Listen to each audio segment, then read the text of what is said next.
Climate Now, en collaboration avec Copernicus.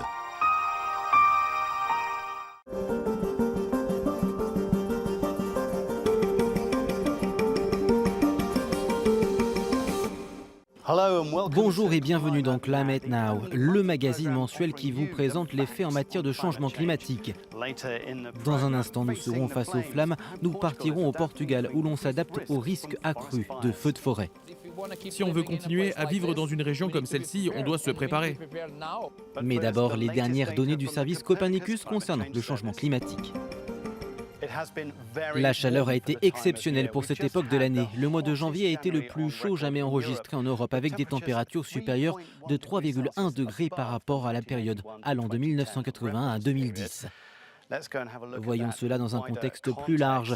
Cette carte présente les anomalies de la température de l'air en surface en janvier, de l'Europe au Japon. Ici en Europe, certes, il a fait plus chaud, mais là, par exemple, à Moscou, la température a été plus élevée de 9,4 degrés par rapport à la moyenne pour ce mois.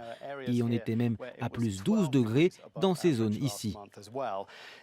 Il est bon de rappeler qu'en Europe, il existe une importante variabilité saisonnière pendant l'hiver et que des régions de l'hémisphère nord comme l'Alaska ont enregistré en janvier des températures inférieures de 4,7 degrés par rapport à la moyenne. À présent, parlons des feux de forêt, le thème de notre reportage. Vous savez certainement que l'Australie a été frappée en janvier par de terribles incendies de ce type sur fond de sécheresse et de canicule exceptionnelle.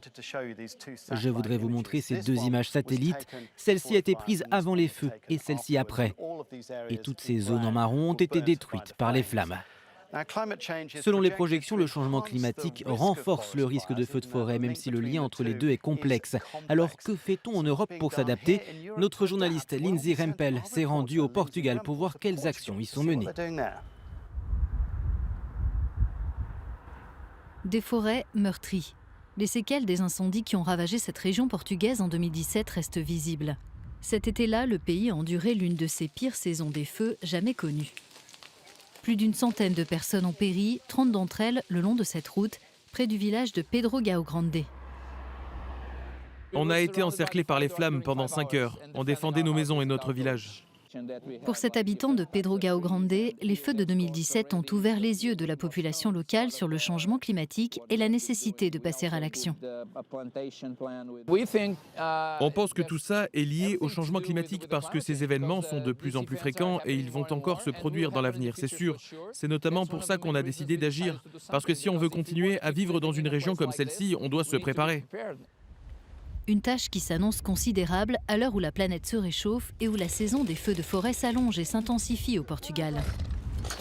Aujourd'hui, la réglementation prévoit l'abattage des arbres sur 10 mètres le long des routes pour stopper la propagation des flammes.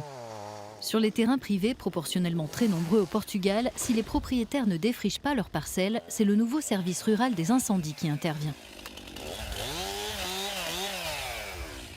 Autre renfort, plus inattendu, les chèvres de João Pedro.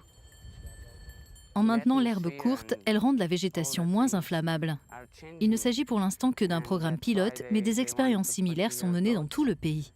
Et là où les chèvres et les tronçonneuses ne suffisent pas, le Portugal lutte contre le feu par le feu. Le feu nous est utile, mais il est clair que l'été, il devient notre ennemi. Donc on doit l'employer à bon escient pendant l'hiver. Près de Pedro Gao Grande, les pompiers ruraux ont déclenché un incendie préventif. Ils enflamment la forêt en cette saison pour qu'elle ne se transforme pas en poudrière lors d'un feu cet été. Nous devons exploiter toutes les opportunités pendant l'hiver, le printemps et l'automne pour faire tout ce que nous pouvons en matière de prévention. Traiter les terres grâce aux moutons, au débroussaillage, aux incendies préventifs. Donc si on peut devancer le feu plutôt que courir après lui, on sera du côté de la sécurité. Pour lui, la question n'est pas de savoir si, mais plutôt quand le Portugal brûlera de nouveau. Et en préparant le pays à faire face à cette nouvelle norme, il estime qu'il peut y avoir une chance de sauver des maisons et des vies. Pour avoir plus d'informations sur les feux de forêt, le changement climatique et retrouver toutes les données présentées dans cette émission, rendez-vous sur notre site euronews.com/climatenow. À bientôt.